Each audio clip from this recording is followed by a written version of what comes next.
Hello, and welcome to the Writers and Illustrators of the Future podcast. This is John Goodwin, your host. This podcast is dedicated to the aspiring writer or artist and will provide inspiration and tips from top professionals in the field. Today we are fortunate to have with us Mark Leslie Lefebvre. For those of you who don't know, Mark Leslie would be the first person to admit he's still afraid of the monster under his bed.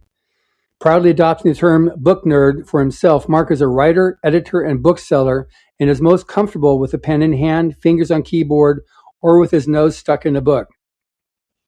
Mark writes speculative fiction and true ghost stories under the name Mark Leslie, and then he tacks Lefebvre back onto his name as a book industry representative, where he has worked since 1992. Now, this is way cool. He's worked in numerous formats of bookstores and taken the roles of president of the Canadian Booksellers Association, director of self-publishing and author relations for Rakuten Kobo, and director of business development for Draft to Digital. Mark's dark fiction is often compared to Twilight Zone or Black Mirror in terms of style, exploring what-if themes with contemporary settings that include speculative elements, gently skipping around the genres of sci-fi, horror, and urban fantasy. He was also keynote speaker for a 2014 Writers of Future Awards event in Hollywood. And I'm speaking to you in your home city of Waterloo, Ontario, Canada. Welcome, Mark. Oh, thank you so much, John. It's great to be chatting with you again. Seems like forever. Well, it's because it pretty much has been forever. So I'm definitely glad we're back together. Start off, I wanted to do my homework on this, and so I read some of your books, and I enjoyed them both very much. One was a novel, and one was the short, and your Canadian Werewolf in New York, and then Stowaway. And I just got to say, anybody that's not familiar with it, they're really, really fun stories. Do you call them dark fantasy? Because they almost got dark, and then they just stayed fun. Yeah, they're kind of urban fantasy, but with some humor in them as well. So, but it's funny. I avoided the brand urban fantasy because I was thinking, well, it's not as fantastical as like Jim Butcher's stuff, like the Harry Dresden Files, even though it does involve a werewolf. So it was a lot closer to contemporary thriller. But I realized that was not my target audience, and people are okay with accepting that there's a werewolf, even though you don't really see much paranormal. But I think I wrote a lot of it tongue in cheek, kind of like, dealing with the side effects of being a werewolf, living in a major city. Like, where would you go and change? Where would you run around as a wolf at night? Like, how would those logistics work? And so I had a lot of fun with that character. And so it's been a really cool experience because he was born in a short story, and the short story is what kind of friend of mine read it and said, well, what happens next? And I was like, well, I kind of like the character. Maybe I should see what happens next. Yeah, your author discussion at the end of both the book and the short story were a fun little add-on to explain a little bit more what you're doing. But I really like your continuous homage to Spider-Man. Oh yeah, I'm a huge fan of Stan Lee and Peter Parker and Spider-Man, and obviously, as you noticed, that shows up repeatedly throughout Michael Andrews, because I have the main character, wanting to use his powers for good and to help other people. So it's kind of like almost like superhero fiction in some ways, even though he never dons any sort of weird costume, and he does keep his identity anonymous. Like, he wants to help people, but he doesn't want to stick around and take credit for anything. Yeah, which he learned obviously from Spidey, because Spidey never did. Yeah, exactly. Which means that he could be up for a misunderstanding, right? Exactly. There's going to be a J. Jonah Jameson somewhere, probably. Exactly. Anyway, so I really enjoyed reading those books, and it gave me a good flavor for your, the spirit of play with respect to your writing. It's just, they're a lot of fun to read, and another, like I said, in dark fantasy, when it starts getting dark, it goes dark. And with you hint at it and then it goes back. It's like, it's refreshing. That's the kind of story I like. If you want something that's just really, dark and dark and dark, just read the news. So I like it. So I was very pleasantly surprised when I read both of those things. I'm very anxious for when your protagonist makes it to Los Angeles next. Yeah. Well, it's funny you mentioned that because I do write horror, and I write really nasty graphic horror. Like my novel I, Death is actually disturbing and disgusting. It would not be your cup of tea.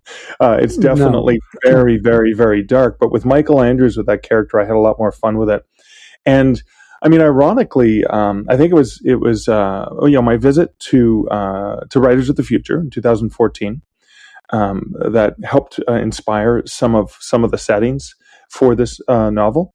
Other visits to LA also has inspired some of the things, but I thought it would be so much fun because I wrote the very first short story that became a Canadian Werewolf in New York shortly after my first visit to New York, and then I was inspired by the idea, shortly after my first visit to LA to write Fear and Longing in Los Angeles, which I'm about halfway through. And that's it's got to get to my editor very soon. So the next 2-3 days, it's going to be buckling down, trying to get 5,000 words a day done if I can, 10,000 words a day, and then get that to my editor because it's coming out at the end of February, 2021. And I have to say, like the neighborhoods that I got to visit and explore are included in it. I got to do, fortunately, because it's been a while since I've been to the neighborhood around the corner from the Hollywood Boulevard, and some of the neighborhoods that I got a chance to visit and walk through and run through when I was there. But I have Michael walking through a lot of those neighborhoods, and it was really, really cool to kind of revisit it and use the Google Maps to kind of go down the street and see what's there, and even exploring some of the studios, because he's there as a film's being one of his books being turned into a film, so he's on the set, and so I had to find where one of the studios was, and then the logistics of the Hotel Cafe, which is just down just off the strip, and a couple of the other places that he had to go to, and it was even funny because I'm like, okay, this guy's got to come back to the set with a really great like Reuben or smoked meat sandwich. Where in LA can I get a good one? And then I did a whole bunch of research. Have never been there, but I'm like, oh my God, next time I go to LA, I hope they're still open. COVID's affecting a lot of businesses, but wow, that looks like a really good smoked meat sandwich. So I love that kind of research too. Well, that's good. Now, just as a point, since you mentioned when you were speaking at the Rise of Future event, I re-listened to your 2014 keynote speech where you spoke about long-term digital marketing strategies, apps that incorporate story and collaborations. So that was a pretty interesting topic back then, 6 years ago. Where has that gone to now, and how do you see that moving forward into the future? It's really funny. I look back at that talk and a lot of the things that I've seen happen in the industry and continue to happen have happened and are taking place, and I always refer back to that speech.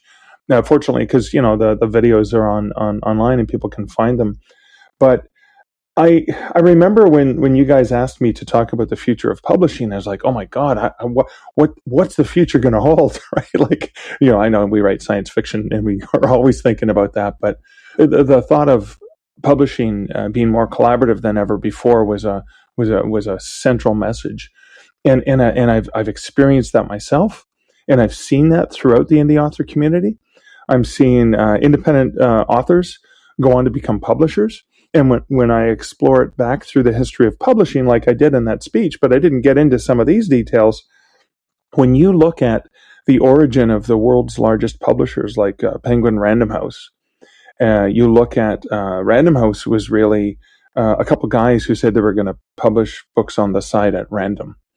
And, Penguin started off with a specific type of format, like the classics that they were doing, as well as some of the mass market paperbacks that were, pretty integral for publishing. So when you look at the big publishers of today, they all started off with that same indie spirit. So what I see from the self-publishing community is a lot of independent authors are now, a Michael Anderle of the 20 books to 50K, who he's a science fiction writer. And his publishing company just hired Robin Cutler, who had run Ingram Spark and had worked in traditional publishing for a significant number of years. And so you're seeing this amazing cross collaboration between authors and other authors, between publishers and authors, between authors and their communities. You think about science fiction writer like maybe Brandon Sanderson and the Kickstarter that he ran in 2020, where he was bringing in millions of dollars.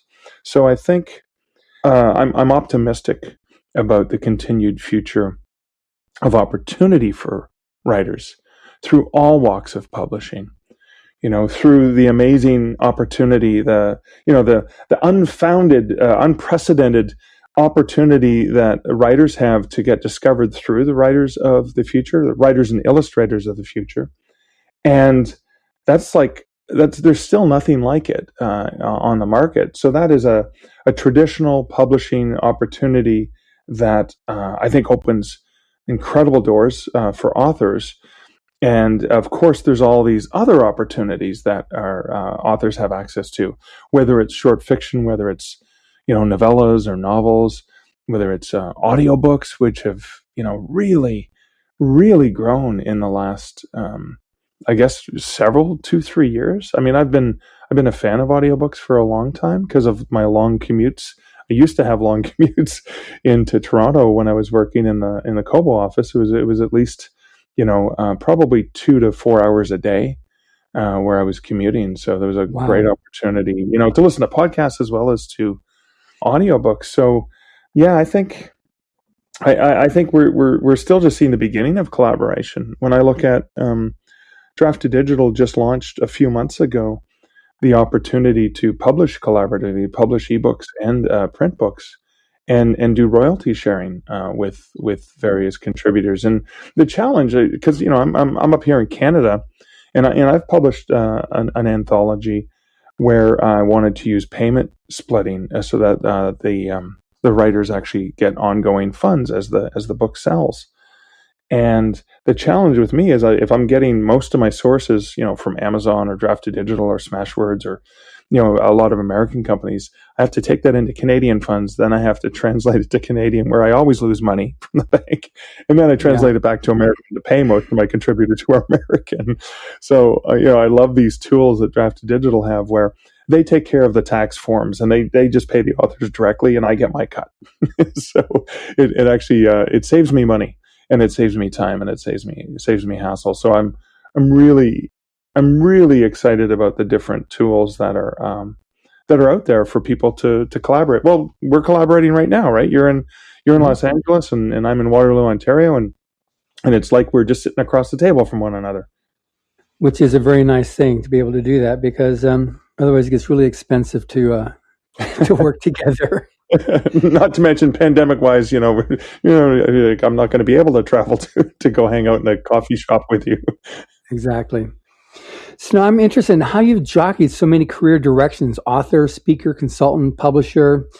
Your role at Kobo, and also as the president of the Canadian Booksellers Association. Like, what was the inspiration? How did you jockey that? It's quite impressive. Oh, thank you. I think I've followed my passion from the beginning. So when I went to university and I applied to get into the journalism programs because I was like, I wanted to be a writer, and journalism is writing and I get paid to write. Great. Well, I wasn't smart enough to get into, they were very sort of cutthroat in terms of being able to get into the journalism programs. They were very limited. So you had to have really, really high marks. And I didn't have high marks. I was more of a, kind of a low 80s kind of student. So not a 95 to 100. So I didn't get in, but I got into the English language and literature program and got my degree in English. And I started working part-time in the book industry in my final year of university, just sort of a part-time job. And I got bit by the book bug. And I realized that I always wanted to be a writer. And I thought, okay, if I work in a parallel industry where I get to be near books every day, that'll keep me satisfied personally while I slowly work my way up. Yeah, as a writer, from selling copies, getting paid contributor copies for small press magazines, and slowly, maybe hopefully one day winning Writers of the Future, like all of the great opportunities for short fiction. I never did. But those were the Did opportunities. you actually enter the contest? Did you enter Writers of the Future? I think I might have sent a couple stories off early on, and I didn't make the short lists. And then I think I ended up getting pro sales, so I couldn't, right? Because but I probably didn't submit. I didn't realize how many opportunities there were, because again, when I started, there was no internet. When I started, it was kind of I grew up in Northern Ontario, as I was still typing manuscripts out to mail them up. So it wasn't access to the information was not as easy. But I think what happened was I fell in love with the book industry and understanding the business of the book industry, and that passion grew in the same way that my passion for writing grew. So my passion became somewhat not divided, because I can still be the same person as a writer and as a bookseller. And I just kind of explored all of the opportunities available to me. And admittedly, I was very, very lucky. I was very lucky along the way to have met different authors along the way, and to have met different people from the industry. And then, the different roles I got into, where I joined the board of directors for the Independent Booksellers Association in Canada. And then once I started to get involved as a campus, I was working at an academic bookstore that was independently owned at the time. I guess I got passionate about it. I wanted to help. I wanted to see what I could do. And then the next thing I knew, I was being nominated to run for president, and became president of the Booksellers Association, which of course, provided me with so many opportunities. I got the opportunity to hand a Lifetime Achievement Award to Margaret Atwood, which was a huge honor for me. And then the following year, a Lifetime Achievement Award to Alice Munro, and another Canadian icon of the literary circles. But then my role at Kobo, when we were launching Kobo Writing Life at Book Expo America in 2012, I think it was, where I had the opportunity to interview Michael Connolly right in the Kobo booth in that little cozy little living room. I think I've been really, really lucky along the way when I think about all of the things that I've had the opportunity to do. I remember meeting yourself and a few other folks from the Writers of the Future I think we met in Frankfurt Book Fair, if I recall, because I think Kevin Anderson, we had a mutual friend, Kevin, who's one of the judges. And I think that's why I'm pretty sure that's when it was. And that's when we were talking about the possibility of me coming down to see this amazing event with the week that the writers get. And so I look at all of the different things that I've done, and when I look back, I'm kind of in shock, and I'm kind of in awe of all the cool things this guy has got to do. And I realize that this guy got to do those things because he just stuck with his passion and continued to apply, whether it was writing or whether it was book selling, just apply that passion for books. Because at the end of the day, it's really about story, right? It's really about authors and readers, and the magic that happens when an author and a reader can come together. And that's what the entire book industry is really about. We're storytellers. That's kind of what we do. So that's, I guess, I love the journey that I've been on, and I look forward to the other journeys that I get to continue to go on.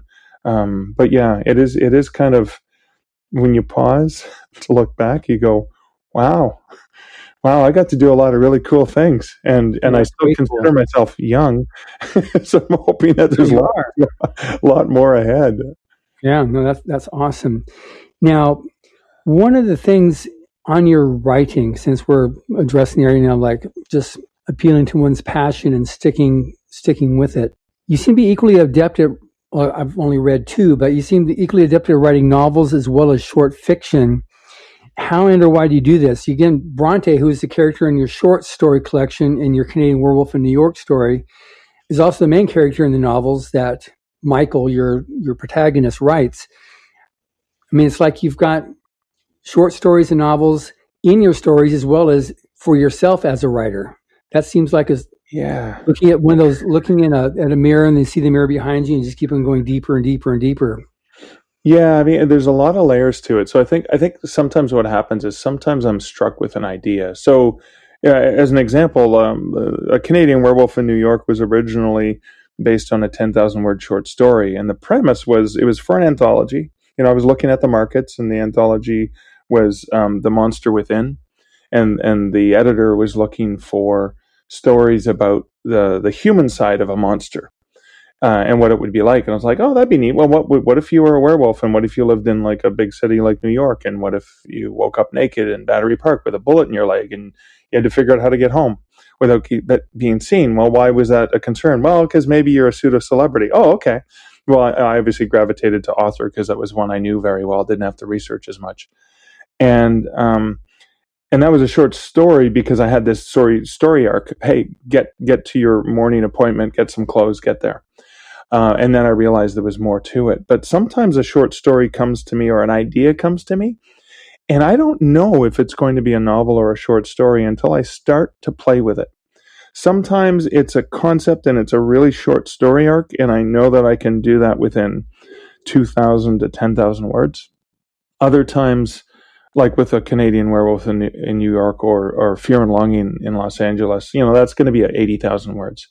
And like Stowaway, which is a novella, that was, I think the original draft of that was probably 25,000 words, but, working with an editor, I think we cut it down to 20,000 words. So sort of novella length. And I think in some ways it's harder to write a short story than it is to write a novel, because with a novel, you can just kind of go and meander, and you can explore the secondary characters in more detail, and you can have multiple subplots, whereas with short fiction you really have to tighten it up in a significant manner. But I think I write poetry, I write short fiction, I write articles, I write novels, novellas, and I kind of maybe go with the flow. I go wherever the inspiration takes me. Now, sometimes I force myself into something, but that might be, for example, let's say I'm writing a novel and I have a secondary scene or a moment with a character, like a walk-on character, and that character takes over and suddenly becomes larger than life, and I really am loving exploring more with that character. I may end up cutting that from the novel, but that character may come back in another book. Or that character may come back in a short story somewhere. And I've done that multiple times where I've played with that. I've played with, like Maxwell Bronte is a fictional character in a short story, and he's a completely different fictional character in that novel that Michael writes. And I do that because I really like to place Easter eggs for my readers, so they can go, wait a second. One of my short story collections, Active Reader, the short story Active Reader has references to 15 of the small press magazines that I had stories published in. Like, they're just elusive little references. You don't all know that they're magazines, and they're not referred to as magazines, but the turn of phrase embeds the name of the magazine into something someone says. Mm-hmm. And I love doing those little things because I really enjoy Easter eggs like that when you see a movie or you're reading a book, or even you're listening to a song and you catch it's like a sample, and you're like, wait a second, was that a nod to this classic piece? I think that's a really, really cool thing. I'm not sure if you've watched Bridgerton, which is on Netflix streaming, but it's a period piece set in like 18 something. And the music that they play at these lavish balls, the music is actually modern music, like Billie Eilish and stuff like that. And you're like, well, wait a second, that sounds familiar, but it sounds classical, but it's modern music. And so it's like this little tip or this little nod to the modern era. And I love when literature can do that. Yeah, well, that's good. And just I just found it's just so interesting in your books how much of it is actually you, but the fact that your protagonist and in the story within the story is parallel operating, and then obviously using the various names that you use, that you just like you're talking about, it seems like you have a lot of fun. They're just very fun to read, and keeping up with the story, you're just like, wow, that's pretty clever. Thank you. I really appreciate that. That's you've just made my day. Well, thank you. Now get me the next book. So now a key topic I'm interested in discussing with you is the Canadian market and how to make it there, then how to break out of that market into others such as the US or UK or Australia, South Africa. A Canadian coming to New York to become a famous author, just a storyline or an intentional move on your part to bridge between the two countries? Oh yeah, I think New York's one of the cities that I could see myself living in. I'm a small town Canadian. I grew up in a small town with like 2,000 people in it. So, one of the world's largest cities is kind of a terrifying premise for me at the best of times. And yet, when you go into any place, you really see that it's made up of neighborhoods, of people, of communities, of really wonderful communities. And my partner Liz and I, when we've spent, actually prior to 2020, we would be in New York at least once a year, often because Book Expo America or some other event that was taking place there. And we would always tack on a few extra days for personal stuff, and we would walk and explore neighborhoods. And so a lot of the character Michael Andrews was kind of wish fulfillment. Imagine living in this city and getting to explore all the different neighborhoods. So that was part of it. But I think when you want to come back to the Canadian publishing scene is really interesting and unique, because we have a good number of independent presses here in Canada. We obviously have the Penguin Random House Canada, Simon & Schuster Canada, HarperCollins Canada.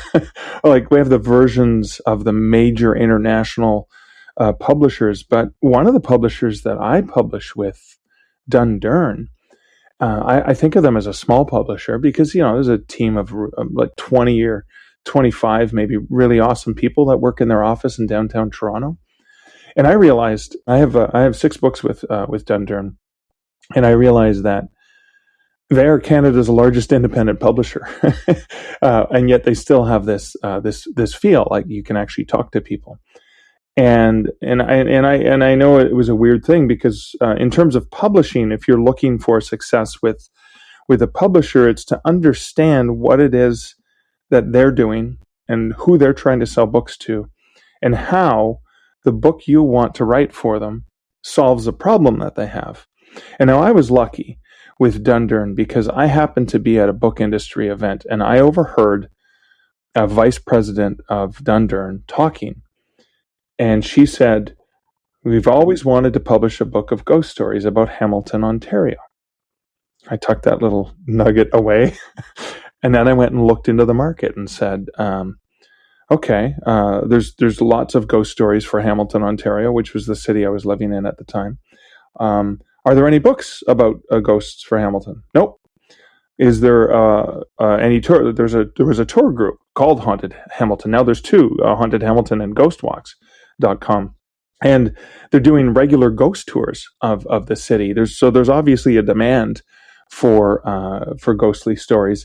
And Hamilton, because it's so close to Niagara Falls and the border of the U.S., figures prominently into Canadian history, the War of 1812, and a lot of the battle that took place. The Stony Creek battlegrounds is where one of the allegedly haunted areas. So I pitched to them a book of ghost stories about Hamilton, and I used a sort of a Venn diagram where I said this is going to be a book that's going to be for people who love ghosts or ghost stories, people who love history, maybe even Canadian history, because there's a lot of Canadian history embedded in it, and people who love their city, who are passionate about the city of Hamilton. And so right in the core middle of it was my ideal reader. And Dundurn turned around and within a week of me sending the proposal said, sure, hey, actually, we'll fit it in this fall's catalog. Can you get it to us in 2 weeks? At which point I said, oh boy, I better write it now. So I took a week off work as a bookseller so I could spend a week writing the book to get it in. But I think when you're thinking about success in publishing, whether it's Canadian or whether it's American or whatever, and look at the publishers that you're interested in working with, if you're wanting to go the traditional route, and look at their markets and look at what's the competition, what are the comp titles, are there any comp titles? Now I did come up with comp titles for that pitch too, because even though there were no books about ghosts about Hamilton, Canadian author John Robert Colombo has like great book of Canadian ghost stories and Ontario ghosts and stuff like that. And then there were books of history of Hamilton. And so I put those together as sort of comp titles. So when you're thinking about that, that's one way to approach it. But I think like anything, researching the market and understanding who the players are, who their audiences are, and what kind of books they're looking for is critical. The other thing that I think is critical is networking. Now, we lost our Book Expo Canada many years ago here in Canada. We just lost Book Expo America, but there are still other events. I know, for example, you've got the LA Book Fair and things like that go on in your neck of the woods, and I'm sure that just because Book Expo America is gone doesn't mean you're not going to be out there wanting to connect with writers in all sorts of different ways. I mean, there's still the regional book festivals. There's regional trade shows that take place. I'm assuming you have that in Canada as well? Yeah, we have. We're not as big. When you actually think about the population of Canada, you got to remember it's pretty much the same as the population of the state of California, right? We're all just spread across this big land, all probably on the border where it's warmer. The majority of the population, anyways. Just across. At least for now, the way everybody's leaving, it's maybe not for long. But anyway, for now, I'll accept your conclusion. But yeah, so we don't have as many of the regional fairs, although we do have a very active East Coast and West Coast. So you've got like in Nova Scotia, you've got fairs and really great book events I've been to. I've been to the same in British Columbia and Vancouver. And then, of course, Toronto thinks it's the center of the universe here in Canada. Well, you've got Toronto, we've got New York. Both operate as though that's it's very similar. It's our version of New York, right? Yeah. So on your, it's obviously been a while because it hasn't been existed for several years. But when I used to attend the Canadian Book Expo, I was impressed with how the question I was okay. So what do you have that's Canadian centric? They wanted something that Canada fit in to the storyline, and so is that still a factor on getting published in Canada? That you need that because you've bridged over with at least with this one book series that you're doing here with you got Canadian Werewolf now, circumscribing the United States. Yeah, is that still a factor? Yeah, so it's interesting, especially because I studied English language and literature, and a lot of because Canada is besides such a giant, the U.S., we often have to define ourselves as not U.S. in many ways, especially to the rest of the world. Because we're all Americans technically, North Americans, right? South America, North America, we're all American. But then there's the United States of America, and then there's Canada. And so I think we kind of have to stand tall and wave the Canadian flag proudly because it's fear of that loud neighbor who's always having a big giant house party. And so we have to play our music relatively loud to hear it. And we actually have in Canada Canadian content laws for the media. So for example, television, radio has to play 30% or 40% Canadian content, which is a great opportunity for Canadian writers and artists and performers to actually get exposure, because otherwise they would be drowned out in the global marketplace, especially with our very powerful neighbors to the south. So a lot of publishers, I know, for example, with Dundurn and with a couple of other Canadian publishers that I've worked with, when they send me a contract, they also send me something to sign that says I'm a Canadian author. which means they're probably getting grant money from the federal government to publish Canadian authors because it helps support them.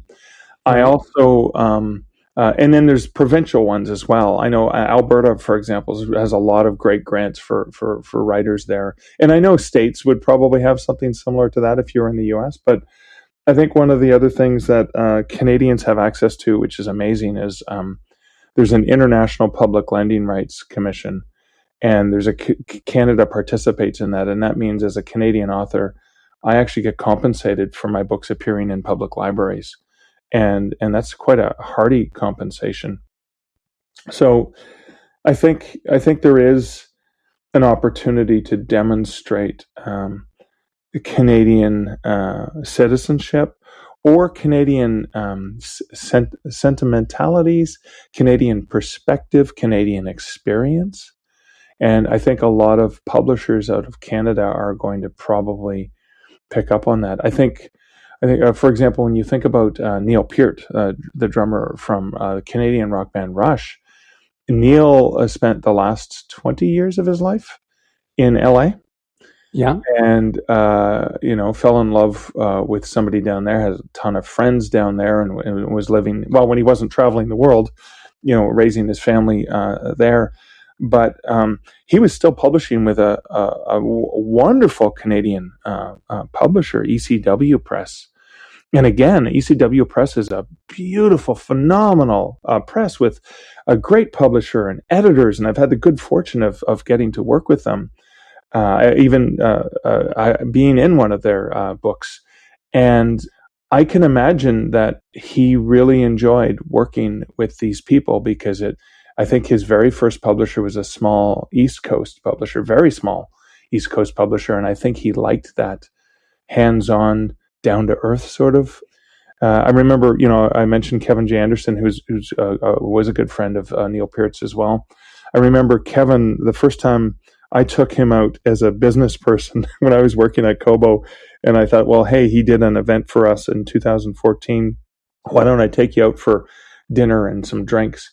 And I remember I brought him to this pretty lowbrow beer pub in Hell's Kitchen. You hit it right between the eyes on that one then. I know, and I didn't really know. I just knew he liked beer, and I'm like, oh, okay. So I talked to a friend who lived in New York. I said, where was a good beer? And he said, we got to go to the Pony Bar. They got the best craft beer in New York. And so I took him there, and he got there before me. He texted me, and he's this big shot New York Times bestselling author. I'm this, struggling author wannabe kind of thing, like looking up to him. And I had no idea just how down to earth Kevin was at that time. And I remember I showed up and I went, oh my God, they're like beer barrels for tables. Like it's not a classy place at all. And I felt so embarrassed. I'm like, oh my God, I'm going to treat him to this, whatever. And then we were walking back to our respective hotels afterwards. And he says, I just want to thank you.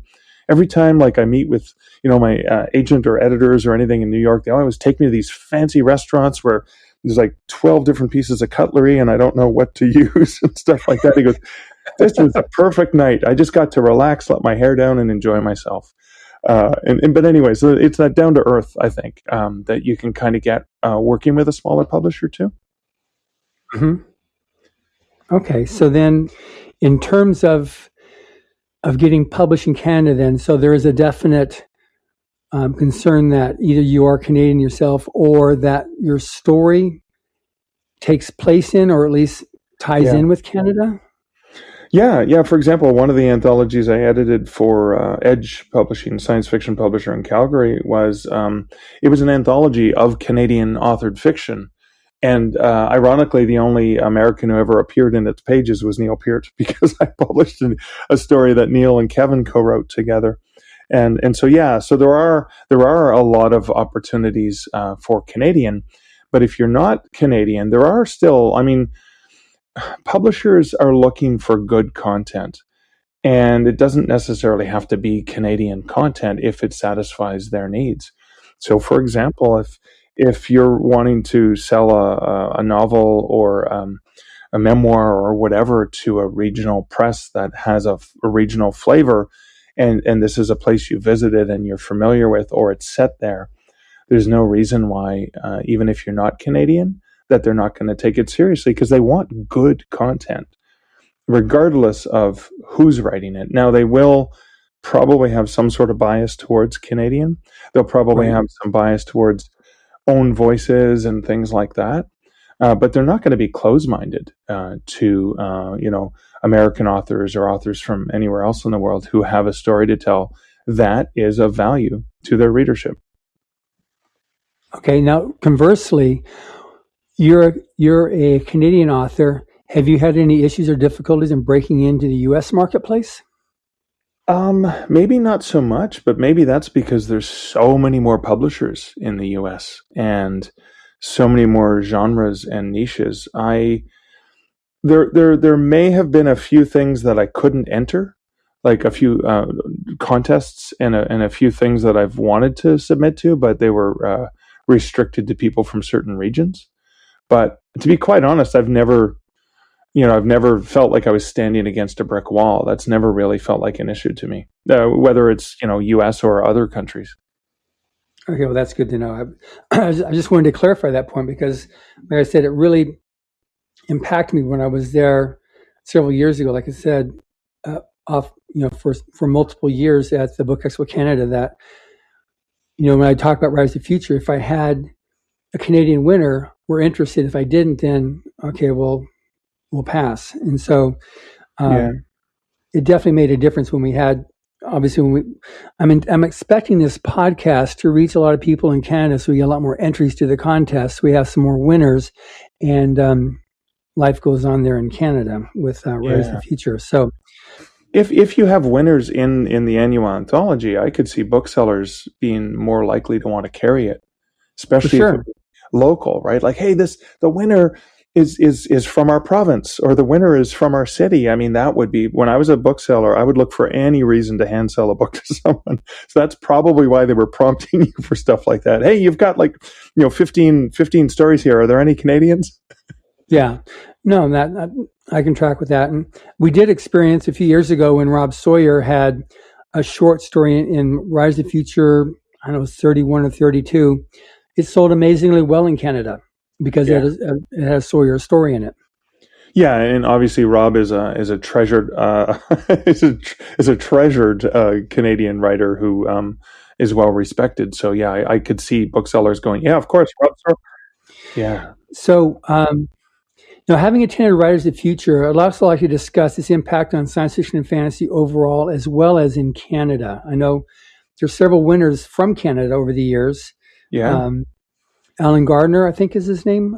James Allen Good. Jim lives in Waterloo here with me. Yeah.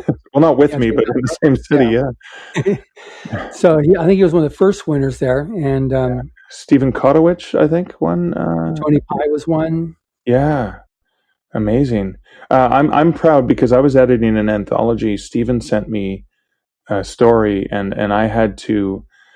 There was an issue with the publisher, and I suggested to Stephen, I said, you really should send this somewhere else because it could be forever before this gets published. And then he sent it to Writers of the Future, and he won. I was like, yes, awesome. So here's the impact that Writers. He was a grand prize winner too. And he was a grand prize winner, and I was like so proud because he wrote the story for me, and then he won on your very prestigious contest. I'm like, yes, awesome. So I kind of took a little bit of pride. For sure, because one little anecdote about that too, because he was a first place quarterly winner. So there's four people that could have a chance of winning the grand prize winner any given year. And one of the judges had come up to him and said, "Don't worry, you didn't win." So he was like, "Oh, good." And so when his name was announced, he was absolutely shocked because he knew he hadn't won. And so when his name came up, it's like he didn't even hear it. It had to sink in, and then he was it was just funny how he told the story, how that had occurred. But anyway, and he's a real nice guy. But anyway. That's hilarious. So, I mean, well, I remember when I was starting in writing and I looked for the highest paying markets. I looked for the markets that would get me the best amount of money for a short story, as well as the best exposure to readers. And when I look at what Writers of the Future does for writers in terms of that prestige, in terms of the money that they win, but also being published in such a professional, well-respected, internationally recognized annual anthology for decades and decades, and judged by some of the finest science fiction writers in the universe. Well, I can say on Earth, but I don't know of any on other planets. But so I'll say in the universe. So it's a safe claim. Yeah, it's a safe one for now, at least. But yeah, exactly.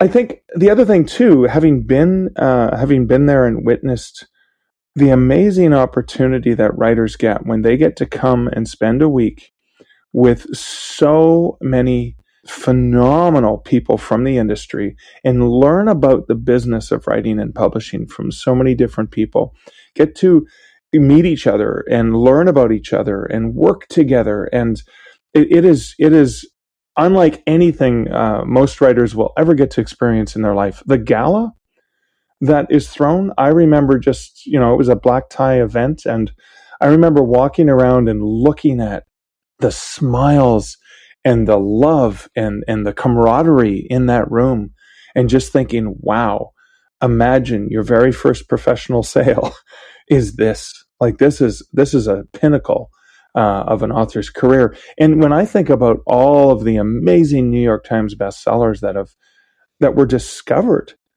through the Writers and Illustrators of the Future contest, I'm in awe. It's kind of like it's almost like there's certain regional awards. When someone wins a regional award, they're going to go on to something bigger, and it's kind of like, well, if they've been either shortlisted or they've been in the pages of Writers of the Future, or they've even gotten that certificate in the mail, that's an indication that there's some quality, that this writer is going to go on to be something. And that's one of the few consistent landmarks in our industry for decades now. Like, you can look in the pages of Writers of the Future and you're like, oh yeah, that author's going somewhere. Yeah. We're assembling now volume 37, and that'll come out later this year. Wow. Yeah. So in terms of now, the competition was created by L. Ron Hubbard in 1983, and a lot of the direction that's used in there are based on essays that he wrote in the 30s and 40s for aspiring writers back then, that a lot of our judges still find as pertinent now as it was when he first wrote them. Orson Scott Card, Tim Powers, and Dave Wolverton are the three main judges that teach the workshop. And then there's the 20-some-odd judges that will come in and do guest lecturing at the awards week on their specific, like an hour of their specific aspect of science fiction or fantasy. Is there any particular favorite article or story by L. Ron Hubbard that you have, or that you found especially significant for a writer or as a writer? Yeah, I remember it was probably the early 80s when I discovered the novel Fear, which is intriguing because it involves lost time, and it was like an academic environment, and it was this really cool hook to it. I don't want to give away the ending, but because of course I can't remember the ending all the time. But it was later. I mean, I think that was my introduction to his writing as a horror author, and then realizing he had done such an incredible number of pulp fiction stories. And I think it was, what was it? Dead Men Kill was one of them. And that's Detective Terry Lane, I think it was. Terry Lane, yeah. Yeah. And then The Carnival of Death. So there's these stories. And here's the thing that I think is I talked about how the big publishers were doing things way back when, and they've become the big publishers. And it's like this cyclical circle of life. And I think about the pulp fiction that L. Ron Hubbard was writing, like hundreds and hundreds of short stories and articles, and he was just writing, and he was satisfying the readers who couldn't get enough of the fantastical tales, speculative tales, and the genre and the macabre, like all like across the genres, right? Like, noir and horror and sci-fi and fantasy and all of those things. And when I look at today and ebooks and the proliferation of ebooks, you see that same spirit of people wanting to write stories that they're passionate about sharing with readers that are passionate about reading. And you think about that legacy. You think about, it's almost like we're in a return or a renaissance of pulp, but it's not pulp paper, it's pulp digital pulp. And I look back and I was like, wow, he was onto something. He really, but then the fact that he took his good fortune and turned it into trying to help other writers and create this contest that can help, build a foundation where other writers can build a career on it. I mean, look at a lot of the folks who are the judges of the contest today. Many of them came through the contest. James Allen Gardner, exactly. For example. Local. Jim was a winner early on and has continued to go on into a very successful writing and publishing career.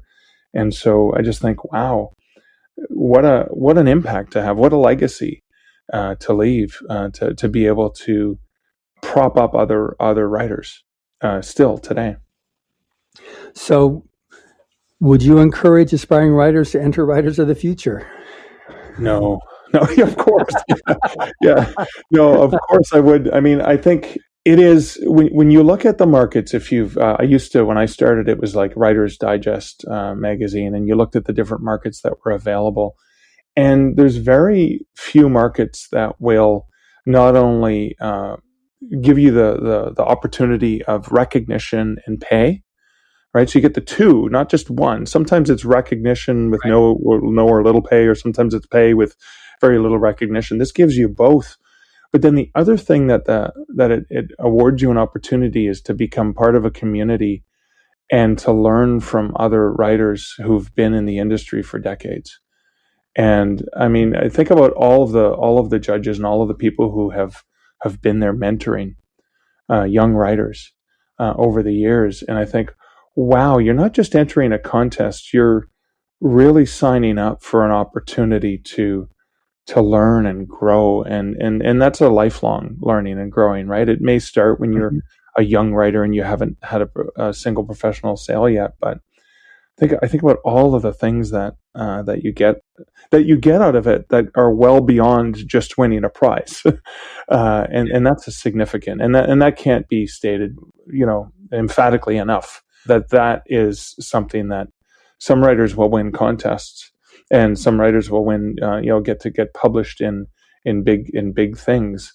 But to have all of those things at once is still, I can't think of anywhere else, especially for people who want to write speculative fiction, science fiction, fantasy, horror. I can't think of any other market that would offer them that magnitude of opportunity.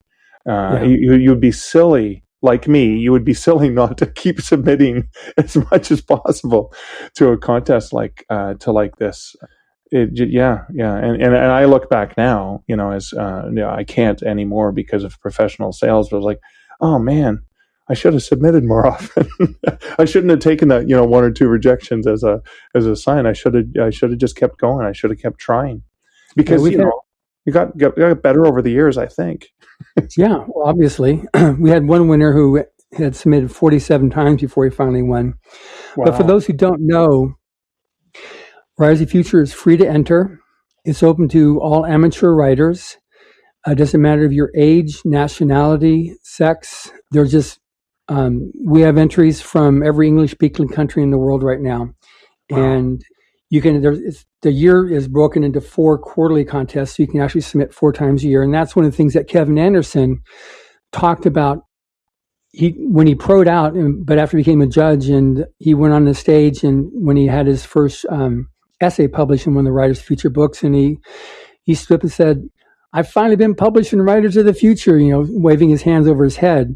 But he said one of the things he got out of the contest was how to write to a deadline and to keep on writing and not quit, just keep on going. And that's one of the things that Mr. Hubbard gives as his advice, as well as pretty much every other judge. A writer writes, and you keep on writing. And both Mr. Hubbard, as well as, like I said, several of our judges say, well, you're going to throw away your first 500,000 words. You're just going to, until you actually build up a style, and then you don't have to think pronoun, noun, comma, semicolon. You're thinking story and able to just translate immediately onto your typewriter or your computer or whatever to get that story on there. So that's one of the big lessons with Writers of the Future. And by the way, our forum, the Writers of the Future forum, just won an award this past week, the Critters Award, which is a community science fiction fantasy community award as the best forum available. We've got the forum, we've got the contest, we've got the blog, and we also have this podcast, which is an award-winning podcast now, and it goes out having between 150 and 200,000 listens for every episode now. So it's really, really growing well, and it's something that anybody listening to this podcast, if you aren't familiar with it, you have nothing to lose and everything to gain. That is a great way of putting it. Nothing to lose and everything to gain is actually, yeah, brilliant. Yes. So, any tips or suggestions you have for aspiring writers in general, or if you want to be a Canadian specific, that's fine too. Well, if you're Canadian, you're going to potentially spell meter and color differently than friends in the U.S. But which, by the way, we publish in however you submit it, whatever form of English you do, is what we now publish in the Writers of the Future books. So if it's Canadian English, that's what we publish. If it's UK English, that's what it is. If it's from Australia English, that's what we do. So we use whatever's your version of English is what gets published in the book, just so you know. Oh, that's interesting. Wow. Because even the Canadian publishers will go with American spelling because it saves space often. It's like saves money. But it also, if it's read by an American, then I'll go, hey, they spelled color wrong. What's wrong with those people up there? But I think you already kind of said this, but I'm just going to reiterate is don't give up. Every single time you put your fingers on the keyboard and you write a story and you share a story, and that story comes from your soul, it comes from your heart, it comes from your mind, and goes onto the page. Every single word you lay down after one another becomes a brickwork for your writing, and it gets better and better and better. And you will face, you said there was that one person who got 40 rejections before their acceptance. Kevin J. Anderson finally got into the pages of Writers of the Future with an essay. Don't give up. You're going to face challenges. You're going to face struggles. You're a storyteller. Your passion is to share those stories. And the only difference between somebody who succeeds and somebody who doesn't succeed is the person who gave up before the success came. So that's something to remember. And I know it's hard, but it's that one extra time that you get up and try one more time. And I really think if this is something you're passionate about and you believe in, there is somebody out there, a reader, that's probably going to be just as passionate to read and love the stuff that you're writing. So don't give up on yourself. That's great advice. So now, for anybody not familiar with Mark Leslie and your stories, what would you recommend as a first read? And you can break it down into, if you like this genre, then this. If you like that genre, then that. I think I have Snowman Shivers, which is a short fiction collection. An ebook is free on virtually every platform around the world. It is available in print and audiobook as well, and you can ask for it at the library. But Snowman Shivers is great because it's speculative literature. It's got a little bit of humor like what you get in Canadian Werewolf, and that might be a place to check me out. And it's nice and short. If you don't like it, you haven't lost that much of your time. And I'm at markleslie.ca. So Canadian. I am so Canadian. So how does somebody find you? I cut you off when you were giving your how to find you. Oh, that's okay. You can find everything about me online at markleslie.ca. Great. Well, thank you very much, Mark. And thank you for listening. The Writers of the Future is a competition created by L. Ron Hubbard in 1983 to provide a means for the aspiring writer, 5 years later, the aspiring artist, for their creative efforts to be seen and acknowledged. This podcast is available as a national syndication on UPRN network, as well as on all major platforms.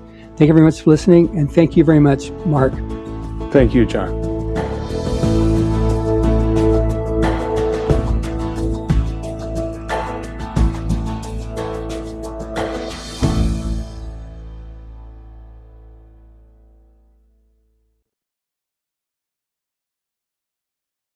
Welcome to the Thursday night segment of The Outer Realm. Amelia and I are thrilled that you could all be joining us tonight, and you'll be glad you did, as Elliot Van Dusen will be on the show discussing the supernatural as well as some of his personal experiences. And get to him shortly. Please do note that tonight's segment is partially sponsored by Folgers Coffee. Thank you, Folgers. We love you muchly. We are broadcasting live here on the United Public Radio Network, 107.7 FM from beautiful New Orleans. In order to participate in tonight's show, you will have to head over to the United Public Radio Network YouTube page. Subscribe, of course. But this is the only chat room that you're going to be able to use during the show to interact with us. That's it. So put your comments in there, put your questions in there, and we'll be able to get to you. And Amelia will be keeping a close eye on y'all. So, yeah. I'll use my phone this time. I'm just sending out the post because I accidentally sent it to the Outer Realm, so I'm not allowed to tag. Now I'm going to send it out our way right now. New if I put it, it is new. If I put it on my news feed, then I can tag, but I can't tag if it's really I don't know. I like I said, I really don't like Facebook, but it does a great job for us getting in touch with the guests and interacting with our audience, and that I love it for. But for my timeline, I hate it. My personal one, I hate it. But I love working the page, the group page. I love. There you are. Okay, it should be there now. Yeah, I'm going to go grab it, and I am going to. I don't know why it's doing this. So today is 2 months since my dad passed, and it's bittersweet. I miss him a lot and everything, and anyone who knows me knows how much I miss him. But when my dad was alive, and I posted this on my Facebook before, he used to always, every time I'd say to him, I don't think I can do that, he'd say, well, why not? And anytime that I would say to him, do you want coffee? Why not? Do you want to go out? Why not? Do you want to stay here? Why not? So my daughter, before he passed away, had this shirt made for me. And she gave it to me Christmas morning, even though we weren't exchanging gifts, because our tradition and our culture, you don't celebrate the holidays when someone passes away in your family. But she gave this to me, and I cried like a baby. So I'm wearing it tonight in honor of him, and grateful to my daughter, Severina Scazzari. Love her. And I've got his pin with his picture up here close to my heart, just so that we remember him, and always remember to stay positive, and always ask yourself, well, why not? So I think it's important, but I'm really proud of it. You used to say it all the time. Sorry, I was just looking because it's not showing us live. So I was just messaging Joe while you were talking. I figured while you were keeping everybody. Oh, I have it. Oh, yeah. I don't know if it's okay. I have our names on there, but I don't have it moving. I'm not seeing anything. Just go to chat. I'm not seeing anything. You have to tell me. Yeah. I see it, but I don't see it as being live, actually. Being us. No. Oh. Joe. Yeah, I think that was Michael's show. They can hear us, but they can't. Don't Joe me. That was YouTube. I don't know what to tell you. That was YouTube, so we have to start over again? YouTube. No, y'all still live, and on everything else, you're still live. Just YouTube decided to do YouTube. Sorry, ladies and gentlemen, I didn't mean to cut in on them, but I wanted to know what's going on. Hopefully it'll be... Joe's like the Wizard of Oz. He just sits around in the background, and every now and then he'll come through. Pay no attention to the man behind the curtain. Yes. Okay, so we've got it all figured out now, and YouTube's been kind of funky, Skype's been kind of funky, so it's like, I think it's because so many people are home using the internet because of the lockdowns here in Canada as well, and the problem is social distancing. There's finite bandwidth, and there's 7 billion of us typing away all around the planet. Thank God, this day and night, and that probably wouldn't work. That's pretty much how it's going down. So, okay, fingers crossed. I'm going to go shut up and go find your guest while y'all were finishing whatever y'all was talking. All right, Graham. Yeah, you're on YouTube. That was you. All right, yeah. See, there is a man behind the curtain, just like the Wizard of Oz. Just saying. Yes, just like a wizard. But I was completely listening to what you were saying. I'm just like, Joe. That's okay. No, don't worry about it. That's important. So we're not going to need another link, right? He's just going to connect us from there. As far as I know now, you might want to try to go and click on that link that you put up to make sure that it is actually I am live. Definitely going to do that because I can't even get on chat there. So. Oh, really? Okay, because I'm on it. I'm on this chat, but if it's just 4 of us. Yeah, you'll probably have to make a new link more than likely. I'm pretty sure. Okay, thank you. So, yeah, new link. I see Michelle typing. Yep, that's me. Yeah, it's still on. I just don't see anybody. And I can't get into chat. Okay. No, okay. I don't know then. You might have to just, purge and come back on. Sorry, everybody. It's just... if Skype isn't working against us, usually, it's going to be something working against us. Right now it's YouTube. Oh, hi, Zach. Hi, Cadillac Ladder. Love it. Hello, guys. Hello. Amelia's just working on getting into the chat room, and Joe's working on getting us our guest. So we're just a little bit, running behind just a couple of minutes here. So. What's up? I just have to go back in, and I still don't see us on mine. I don't. Okay, I don't understand why. Let me see if I can. I thought we were doing a chat. Okay, I'm just letting you know. I thought we were doing a chat tonight. I thought you said you had to go to the doctor. Yeah, it's about 5 or 6. I don't see us. No. I'm looking right at us, so we're definitely going. And Elliot's like, "Yep, we're good." I still have. I'm going to restart this. I'm going to leave the app and go back in. I still have Michael's on there. Oh, okay. Yeah, I'm there we go. I see us now. Okay. Yeah, I'm right in there, and everybody's in chat. So, okay, good. Perfect. Yay. So now we'll just wait on Joe. I'm going to share this new link. Oh, it seems like a bit of a real tease right now. So now I'm going to have to clean up the other one. Jesus. Well, I'm just going to change it on there. I'm going to change it on the one that I shared, so it'll change. It should change on yours. Going to find some power here. Oh, okay, it'll automatically change then. It should. We're going to double check that. Okay, I'm going to shoot you know, and in the meantime, I'm just. Okay, Joe. Whenever you're ready. Yeah, I thought that you said there a couple of days ago that.